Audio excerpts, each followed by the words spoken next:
जय हिंद दोस्तों, मैं हूं अनूप और आप सब लोग देख रहे हैं ग्लोबल कॉन्फ्लिक्ट। दोस्तों, इंडिया में राफेल एयरक्राफ्ट आने के बाद से पाकिस्तान और चाइना दोनों का ही नींद उड़ा हुआ है और हाल ही में राफेल एयरक्राफ्टों के एक्सरसाइज के बाद दोनों देशों के अंदर अफरा तफरी जैसे माहौल बना हुआ है। और दोस्तों, राफेल के खौफ से जहां पे एक तरफ चाइना अपने J-20 एयरक्राफ्टों को लेकर चिंतित है, तो वहीं पे पाकिस्तान कैसे राफेल का काउंटर करेगा इसे लेके चिंतित है। और इस दरमियान जब हाल ही में शाइन 9 नामक एक्सरसाइज में चाइना की तरफ से अपने J-11B एयरक्राफ्टों को पाकिस्तान में लाया गया, तो पाकिस्तान अब सपने में J-11 को राफेल के काउंटर के हिसाब से देख रहा है। और दोस्तों, आज के इस वीडियो में आप लोगों को बताऊंगा कि क्या सच में पाकिस्तान अब J-10 और J-17 से तंग आके और दुनिया में कोई भी देश की तरफ से पाकिस्तान को एयरक्राफ्ट नहीं देने के वजह से आखिरकार मजबूरन चाइना से J-11 जैसे फाइटर एयरक्राफ्टों को खरीदने की तरफ आगे बढ़ रहा है। जबकि साथ में ये भी बताऊंगा कि J-11 क्या सच में इंडिया के राफेल को काउंटर करने का क्षमता रखता है। तो डिटेल में जानने के लिए वीडियो के आखिर तक बने रहिए और चैनल को सब्सक्राइब और वीडियो को लाइक जरूर कीजिए। तो दोस्तों, इंडिया के राफेल एयरक्राफ्ट को काउंटर करने के लिए पाकिस्तान द्वारा जो फाइटर एयरक्राफ्ट खरीदने का सपना देखा जा रहा था, वो अब छोटा होते होते चाइना के J-11B तक समेट गया है। हाल ही में चाइना द्वारा शाइन 9 एक्सरसाइज में पाकिस्तान में अपने J-11B के नया अपग्रेडेड वर्जन लाया गया, जिसमें चाइना की तरफ से active electronic scan array radar लगाया गया है। और दोस्तों, इन एयरक्राफ्टों को देखने के बाद अब पाकिस्तान को थोड़ा राहत मिला, क्योंकि आखिरकार उसके औकात के एटलीस्ट कुछ न कुछ वो खरीद पाएगा। दोस्तों, चाइना की तरफ से इस एक्सरसाइज में J-11B के अलावा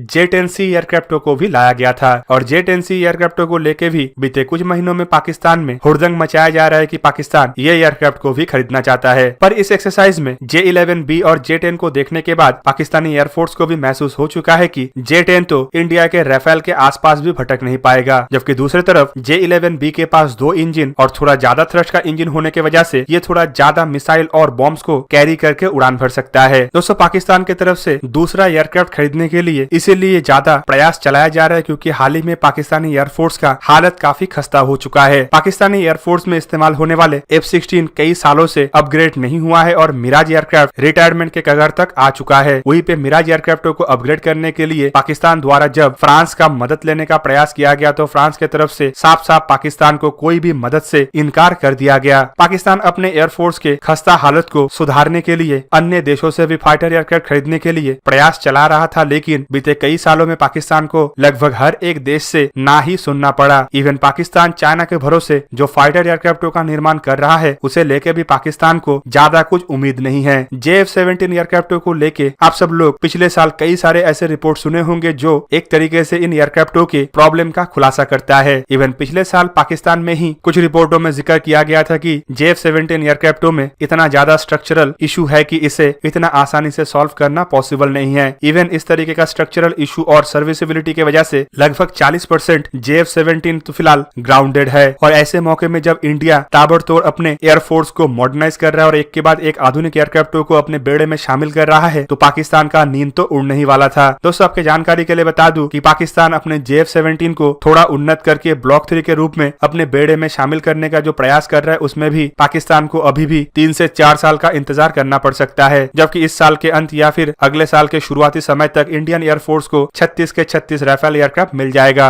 राफेल एयरक्राफ्टों के अलावा इंडिया जल्द ही अपने तेजस एयरक्राफ्टों के भी 83 एयरक्राफ्ट खरीदने के लिए तैयारी कर रहा है और इसका भी डिलीवरी 2023-24 से इंडियन एयरफोर्स को मिलना शुरू होगा। दोस्तों, इंडियन एयरफोर्स के मॉडर्नाइजेशन के प्लान को देखते हुए ऑलरेडी पाकिस्तान का पसीना छूट रहा है, जिनमें indigenous 5th generation fighter aircraft से शुरू करके indigenous medium wait fighter aircraft और MMRCA टेंडर के तहत 114 फाइटर एयरक्राफ्टों को खरीदने का जो बात कहा गया है, वो आने वाले दशक तक इंडियन एयरफोर्स को पूरी परिवर्तन कर देगा। पर दोस्तों, हंसी के बात तो तब आता है जब चाइना जैसे देश राफेल को काउंटर करने के लिए 5th जनरेशन फाइटर एयरक्राफ्टों का सहारा ले रहा है, तो वहीं पे पाकिस्तान जैसे देश की इस बेस पे राफेल एयरक्राफ्टों को काउंटर करने के लिए J-11B या फिर अपने J-17 को लेके ही बड़की मारता है। पर दोस्तों, अब चलिए जानते हैं कि J-11B में चाइना द्वारा नया क्या अपग्रेडेशन किया गया है और क्या सच में ये एयरक्राफ्ट के पास इतना कैपेबिलिटी है कि ये राफेल के आसपास भी भटक सकेगा। J-11B के जो अपग्रेडेड वर्जन चाइना द्वारा पाकिस्तान में एयर एक्सरसाइज के लिए लाया गया है, उसे फिलहाल J-11BG का नाम दिया गया है। इस एयरक्राफ्ट में चाइना की तरफ से कुछ नया एवियोनिक्स और active electronic scan array radar लगाया गया है। दोस्तों, इसके अलावा इन एयरक्राफ्टों को लेके चाइना की तरफ से अब तक ज्यादा कुछ खुलासा नहीं किया गया है, लेकिन हाल ही में चाइना के state own aviation industry corporation of China के वीवो अकाउंट में कुछ नया पोस्ट करते हुए J-11B के अपग्रेडेड वर्जनों के प्रोडक्शन का बात कहा गया। चाइना की तरफ से फिलहाल इन एयरक्राफ्टों को अपने डोमेस्टिक जरूरतों को पूरा करने करने के लिए भी बनाया जा रहा है, जबकि चाइना के पुराने J-11 एयरक्राफ्टों को भी अपग्रेड करके उसमें नया रडार लगा के अपग्रेड किया जाएगा। दोस्तों इन एयरक्राफ्टों में और क्या क्या तब्दीली किया गया है इसके बारे में अब तक चाइना की तरफ से कुछ खुलासा नहीं किया गया है, लेकिन माना जा रहा है कि चाइना इसमें एक नया टारगेटिंग पॉड को इंस्टॉल कर सकता है। इंडिया के राफेल में जहां पे दुनिया के सबसे बेहतरीन टारगेटिंग पॉड लगाया गया है, वहीं पे चाइना द्वारा अपने J-11B में WMD-7 और CO2 नामक दो टारगेटिंग पॉड को लगा सकता है। और इसे लेके ये भी कहा जाता है कि इनका कार्य क्षमता राफेल में इस्तेमाल होने वाले टारगेटिंग पॉड जैसे उतना बेहतरीन नहीं है। चाइना के ये जो इक्विपमेंट है इसका इंफ्रारेड टारगेटिंग रेंज करीबन 20 किलोमीटर है, जबकि लेजर डेजिग्नेटर रेंज करीबन 15 किलोमीटर है। वहीं पे चाइना की तरफ से इन एयरक्राफ्टों में LT सीरीज के कुछ नया locally made laser guided bomb भी लगाने का बात कहा जा रहा है। और दोस्तों आपके जानकारी के लिए बता दूं कि ये जो J-11 एयरक्राफ्ट है इसमें अभी लेजर गाइडेड बॉम्ब और टारगेटिंग पॉड लगाने का बात इसीलिए कहा जा रहा है क्योंकि इन एयरक्राफ्टों को बेसिकली एयर सुपीरियोरिटी एयरक्राफ्ट के हिसाब से ही बनाया गया था और ये हवा से जमीन में हमला नहीं कर सकता। चाइना की तरफ से फिलहाल इसे मॉडिफाई करते हुए इसमें हवा से जमीन में हमला करने वाले मिसाइलों से भी लैस करने का बात कहा जा रहा है, लेकिन समय ही बता सकेगा कि चाइना इसमें कितना सफल होता है। वहीं पे दूसरी तरफ अगर राफेल एयरक्राफ्टों के कार्य क्षमता को देखें तो राफेल एयरक्राफ्टों को एक तरीके से ओमनी रोल एयरक्राफ्ट कहा जाता है। मतलब ये एक ही फ्लाई में एक से अधिक मिशनों को अंजाम दे सकता है, चाहे एयर टू एयर हमला करना हो या एयर टू ग्राउंड हमला करना हो या हवा से समुद्र में तैरने वाले किसी जहाजों को डुबाना हो। हर एक तरीके का हथियार के लिए राफेल एयरक्राफ्ट सुटेबल है और एक ही उड़ान के दरमियान तीनों तरीके के हथियारों को लेकर ये उड़ान भर सकता है और तीनों तरीके के मिशनों को अंजाम दे सकता है। पर दोस्तों चाइना के द्वारा चाहे अपने J-11 एयरक्राफ्टों को कितना भी अपग्रेड किया जाए और उसे कितना भी BG या कुछ अन्य रूप में दुनिया के सामने लाया जाए, इन एयरक्राफ्टों के पास राफेल एयरक्राफ्टों के सामना करने का क्षमता नहीं है। दोस्तों आपके जानकारी के लिए बता दूं कि राफेल एयरक्राफ्टों को मल्टी रोल एयरक्राफ्ट कहा जाता है, जबकि J-11 सिर्फ एक एयर सुपीरियोरिटी एयरक्राफ्ट है। वहीं पे रेंज के मामले में भी राफेल एयरक्राफ्ट J-11 से आगे है और राफेल एयरक्राफ्टों के पास ज्यादा आधुनिक रडार और इलेक्ट्रॉनिक वॉरफेयर सिस्टम है और इन रडारों के डिटेक्शन रेंज और डिटेक्शन कैपेबिलिटी भी J-11 एयरक्राफ्टों के तुलना में ज्यादा है। वहीं पे दोस्तों हथियारों को देखे तो इस मामले में भी राफेल J-11 से काफी आगे है।